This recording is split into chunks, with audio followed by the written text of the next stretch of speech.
Pilpres sudah semakin dekat, para pasangan bakal capres dan cawapres pun sudah resmi mendaftarkan diri ke KPU. Artinya ketiga pasangan sudah semakin leluasa untuk mengumbar visi misi untuk mendulang kepercayaan masyarakat. Dari ketiganya, manakah yang memiliki visi misi yang paling menjanjikan? Hal apa yang paling krusial untuk dibenahi? Kita akan membahasnya lebih dalam bersama pakar komunikasi politik Lely Aryani dan Ketua DPP Partai Perindo Bidang Hukum dan HAM Tama Satria Langkun. Selamat datang Bu Lely. Ya, terima kasih sudah diundang Mas David. Terima kasih sudah hadir. Waalaikumsalam. Dan juga Mas Tama yang tersambung melalui sambungan Zoom ya. Mbak Lely. Sore Mas Tama. Sore Mas Tama. Ya, saya langsung ke Bu Lely dulu ya. Ini dari visi misi ketiga pasangan capres cawapres yang mungkin dua sudah kita lihat. Ya, mungkin yang satu belum, pasangan Anies Baswedan dan Caimin. Tapi dua ada yang menarik nih dari dua, yaitu Mas Ganjar dan Pak Mahfud, lalu kemudian Pak Prabowo dan juga Mas Gibran. 8 poinnya. Bahkan dari Caimin juga 8 juga. Ini tiga-tiganya angka 8 begitu. Menjadi penasaran saya kenapa mereka menggunakan angka 8 dan rata-rata Indonesia Emas kalau dua bilangnya untuk mempercepat. Apa yang ingin disampaikan kepada masyarakat dari komunikasi politik model seperti ini dengan narasi-narasi seperti itu? Ya, pertama itu ada teori peran yang membatasi ya, bahwa tiap terjadi pemindahan kekuasaan, pertukaran kekuasaan atau pertukaran kepemimpinan selalu ada 3 soal di dalamnya.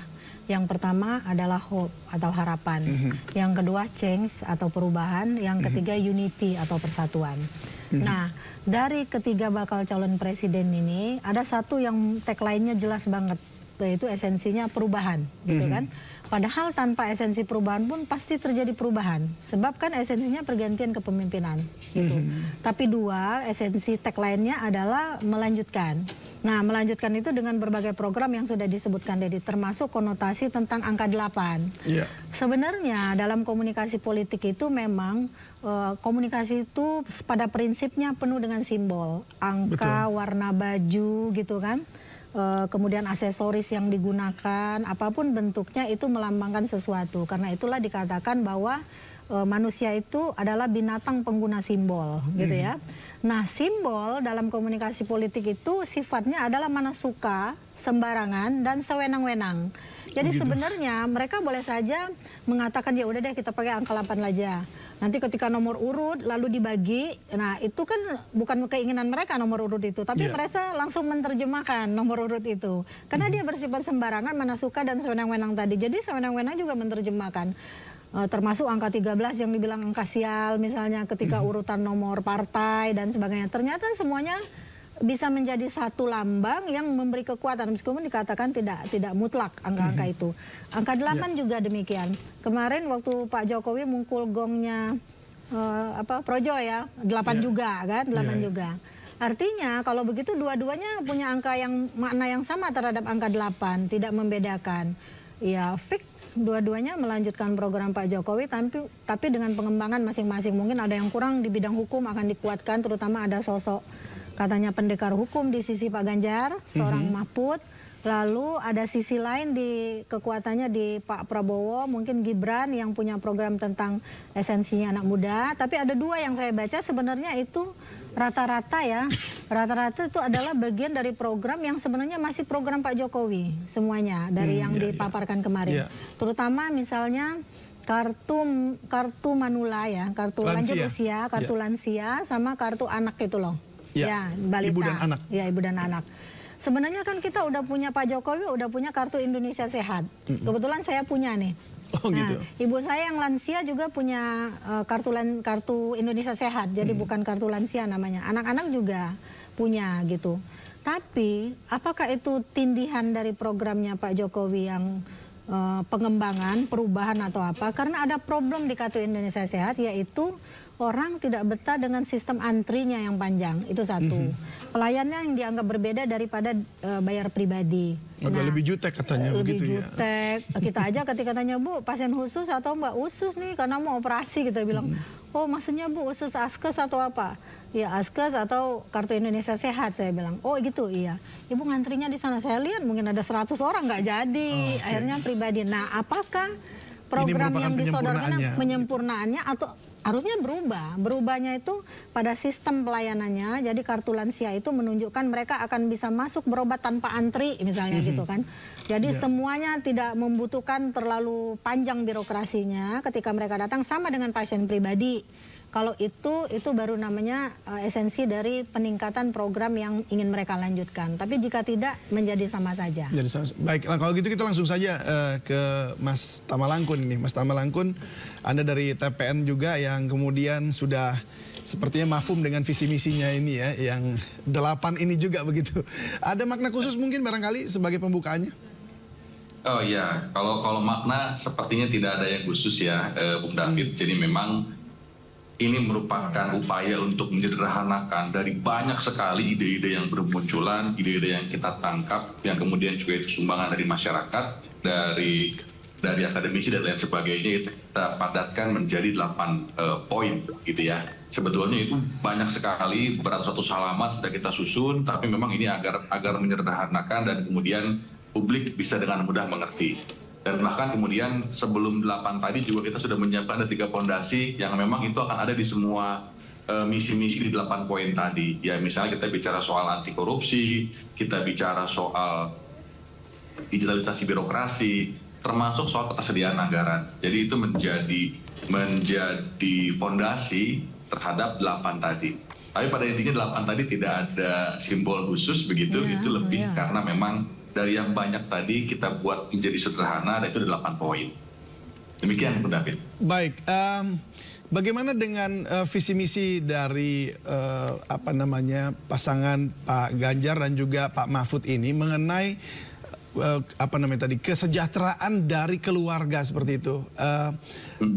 Untuk lansia juga saya lihat di sini ada ya, di poin 4.2.3 ini lansia bahagia. Ini seperti apa aplikasinya begitu?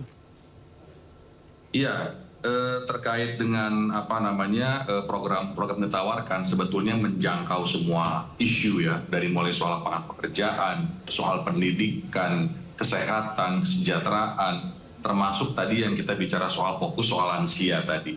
Yang soal lansia sebetulnya secara prinsip kan itu programnya sebetulnya sudah ada. Jadi ini lebih kepada memberikan program kesejahteraan itu berupa pekerjaan yang ringan, kesederhanaan bagi lansia yang masih ingin bekerja, kemudian program tunjangan yang memadai, terjamin kehidupan lansia dan lain sebagainya. Jadi sebetulnya memberikan ruang ke sana, termasuk misalnya membentuk program sejahtera, kampungnya sehat dan lain sebagainya. Jadi kita ingin melihat bahwa yang sekarang sudah ada itu coba kita evaluasi mana yang kurang, termasuk tadi ada masukan misalnya soal ini antrian kok lebih jutek. Kemudian tidak ramah dan lain sebagainya, tentu itu kan menjadi evaluasi. Makanya kemudian salah satu pondasinya adalah soal digitalisasi birokrasi. Kita berharap layanan-layanan yang kemudian hari ini dilakukan itu semuanya terpantau, bisa kita lihat. Kalau ada komplain itu juga mudah bagi kita untuk mengambil sebuah tindakan, begitu. Ya, jadi ini yang kemudian kita siapkan. Apakah itu merupakan hal yang mungkin begitu, mengingat bahwa seperti tadi ya, layanan yang cukup panjang, antrian begitu panjang, lalu kemudian tadi dikatakan dengan cara digitalisasi, tapi apakah mungkin mengingat bahwa ketersediaan rumah sakit pun itu sangat minim ya, seperti backlog begitu? Ya kita lihat tadi Bung David, kalau kita lihat kan kemarin kita juga dengar ya keterangan Bu Sri Mulyani. Dalam konteks program itu kita berusaha untuk seberapa dia visible dengan anggaran. Ada 487 triliun itu yang kemudian berhubungan dengan perlindungan sosial, diantaranya soal program-program lansia. Jadi kalau kita bicara soal bagaimana mengeksekusi sebuah program itu masalah utamanya, isu utamanya pada anggaran sudah selesai. Anggarannya sudah ada. Itu kan artinya apa?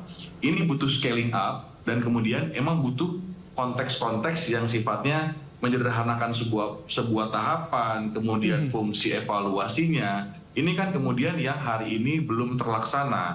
Maka dari itu, anggaran yang ada kita harapkan untuk bisa dimaksimalkan. Pertanyaannya mungkin apa? Enggak, sangat mungkin. Kan hari ini memang yang belum ada adalah soal mekanisme komplain. Belum ada mekanisme kemudian komplain nggak ditanggapin juga. Ya. Ya, baik. Komplain memang tidak ditanggapi, makanya itu yang harus diperbaiki ya. Memang persoalan untuk bisa bahagia itu kan orang harus sehat, gitu loh Mas Tama ya. Nah, untuk bisa sehat itu ketika dia berurusan dengan fasilitas kesehatan itu birokrasinya jalurnya panjang. Di sana juga terjadi misalnya relasi kedekatan, misalnya bisa berurusan kalau dekat dengan petugas medis. Saya pernah itu mengalami, Mas Tama ya. Ini bagian dari cerita yang juga hampir di seluruh Indonesia. Jadi ada seorang pasien itu yang terdiagnosa kanker paru stadium 4, gitu loh. Terus dia bilang harus dibawa ke Jakarta, tapi realitasnya ketika dia telepon Darmais, dia nggak punya kamar, gitu loh. Akhirnya saya harus menelpon seorang anggota DPR RI, gitu kan. Kebetulan saya kenal, tolong gunakan kekuasaanmu demi kemanusiaan, saya bilang kan, gitu kan. Akhirnya dia bilang, persoalannya apa Mbak Leli? Ini ada seorang yang sudah diagnosa dari daerah, tapi dia nggak bisa ke Jakarta, padahal dia harus segera operasi. Karena kok stadium 4 gitu kan. Akhirnya anggota DPR itu menghubungi Direktur Rumah Sakit Darmais, saya dikasih nomornya, saya yang menghubungi. Akhirnya dia bisa berangkat ke Jakarta. Sampai di Jakarta, dia bilang, Bu, kita ke Jakarta percuma aja katanya, karena di sana juga nggak ada kamar. Saya bilang, kamu saya pastikan dapat kamar, saya bilang. Artinya kalau tanpa relasi saya, gitu kan, dia nggak mungkin bisa dapat kamar dan segera. Ternyata apa, Mas Tama? Diagnosanya bukan kanker paru stadium 4. Baru gejala gitu loh. Nah artinya ada kesalahan diagnosa di daerah, padahal di daerah itu dia sudah melewati jalur yang panjang dari puskesmas ke rumah sakit rujukan pertama untuk bisa ke rumah sakit provinsi. Padahal udah begitu panjangnya jalur. Kenapa tidak misalnya? Itu kan hanya bisa kalau kita masuk UGD. Masuk UGD baru bisa kita gunakan kartu Indonesia Sehat. Kalau enggak jangan harap kita bisa ke RSPAD aja ditanya, Bu mana rujukan dari sini, dan dari sini. Itu yang membuat orang malas. Mudah-mudahan kalau nanti bersama Mas Ganjar dan Pak Mahfud ada Mas Tama juga, betapa birokrasi yang korup itu bisa menjadi salah satu terobosan. Birokrasi ini saya tahu benar, karena saya menjadi PNS ini sudah 33 tahun. Jadi saya menjadi dosen PNS sejak tahun 1990. Artinya betapa bobroknya birokrasi ini yang kadang-kadang tidak diketahui oleh pusat. Mereka berhenti di daerah. Sebenarnya saya juga dulu pernah WA Mas Tama ini tentang beberapa kejadian yang saya lihat dengan mata kepala sendiri, tapi nggak direspon waktu itu. Mudah-mudahan sekarang telah menjadi tim direspon gitu. Baik. Iya. Jadi mungkin terkait dengan program kan tentu saja ini saling berkelanjutan, saling berhubungan. Poinnya adalah bahwa hari ini program yang disusun ada basis anggaran, ada juga soal sinergitas antara program yang satu dengan yang lain. Ada soal kesehatan dia berdiri sendiri, ada soal birokrasi yang kemudian diperbaiki juga dia berdiri sendiri. Jadi memang ini tidak bisa kemudian satu treatment tapi harus secara keseluruhan. Itu yang pertama. Yang kedua terkait dengan komplain segala macam, hari ini posisi saya tentu saja masih belum bisa menjadi anggota partai dan kemudian juga bukan pejabat publik. Kalau itu berhubungan sama saksi dan korban mungkin kita bantu, atau pendampingan hukum kita bisa bantu. Tapi kalau sifatnya yang lain-lain tentu saja saya juga punya keterbatasan itu kalau bicara soal hubungan personal. Nah tapi lebih daripada itu poinnya adalah soal mekanisme komplain yang nggak berjalan. Sebetulnya ketika ada komplain itu kan menjadi tugasnya negara, dan yang menjadi isu soal komplain itu bukan soal bagaimana mekanismenya, tapi bagaimana responnya. Kita punya misalnya yang namanya lapor.go.id. Kita punya misalnya kalau dia bicara soal birokrasi ada, kalau PNS-nya atau ASN-nya kita punya KASN. Kalau bicara soal birokrasi rantai prosesnya kita punya yang namanya ombudsman. Nah ini kan sebetulnya lembaga-lembaga yang sudah disiapkan untuk mekanisme komplain.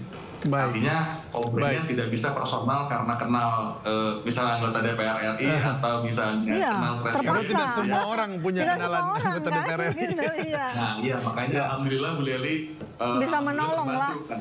Itu. Nah kita berharap orang yang seperti Bu Leli yang di bawah sana yang nggak punya akses tentu harus punya ruang juga untuk komplain dan dijawab termasuk diselesaikan. Nah ini yang menurut saya salah satu isu yang selalu terjadi di negara kita. Ya itu yang kita perlukan, bahwa tentunya harus ada percepatan ya untuk perbaikan dan juga masuk ke digitalisasi. Terima kasih sekali lagi Mas Tama Langkun sudah berbagi bersama kami, dan juga Bu Leli terima kasih sudah berbagi bersama kami di Sido Sore.